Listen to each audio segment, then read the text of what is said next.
Over the past couple of days, I've been seeing a lot of $1 Million studio tours go up here on YouTube, and I thought it's about time to show you ours. Let's go.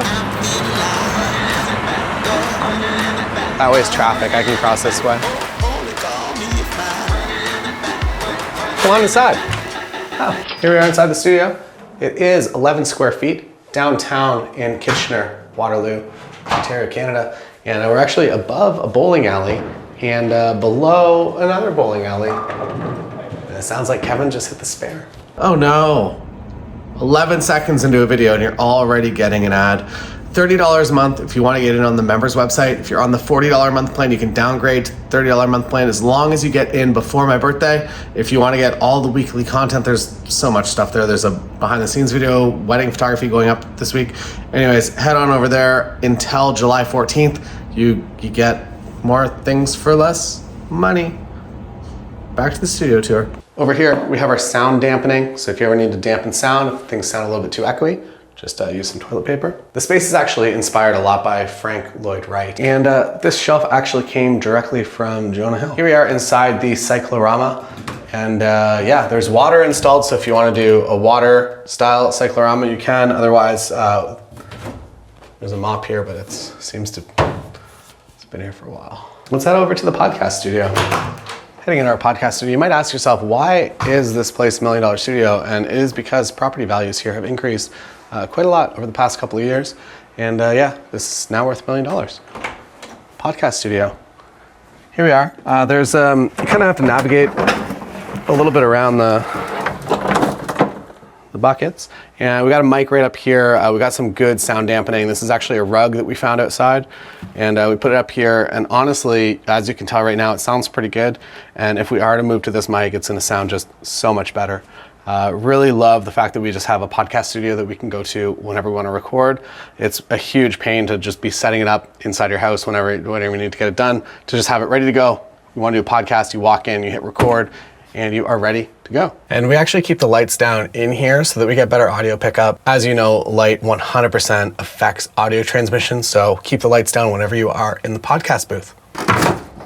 You might be saying to yourself, you don't have a whole lot of space here. How do you actually get anything done? And the truth is, we spend a lot of our time out in the field eating fried chicken. Now that our podcast is complete, let's head into post-production.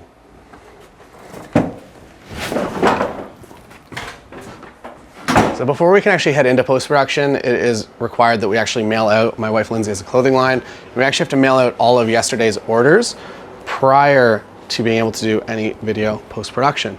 So we're gonna get started on that, and then we'll get to editing. I'm sorry guys, this shouldn't be here.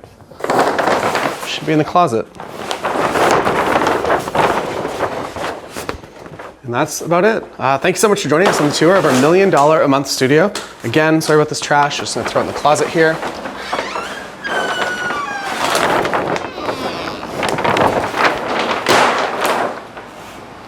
Oh, this space.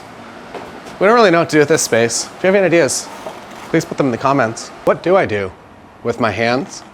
I know. I use our paper roll because it's electronic. It's stored over here on this box that we don't know what it does. And you turn it on and you get your paper. Isn't that nice? Do you want a green screen, a blue screen, a purple screen?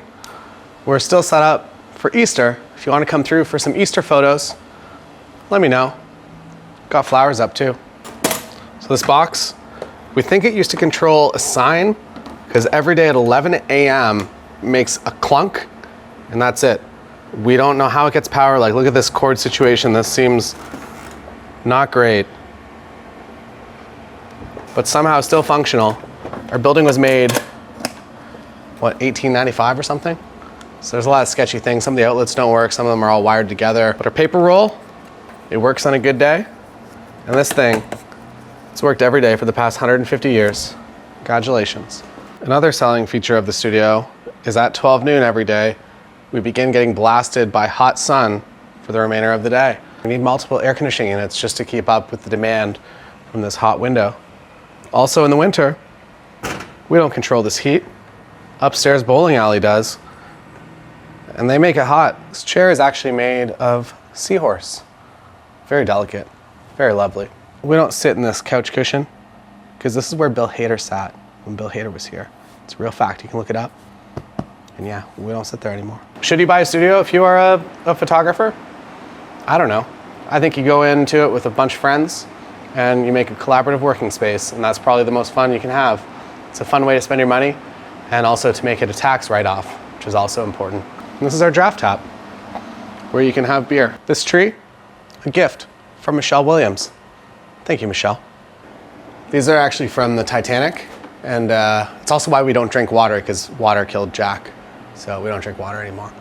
But they are from the Titanic, and that's a legitimate fact, and you can verify that on the internet. This photo here, it's from the season 2 short documentary called Photography I Love You. And you can watch it right now.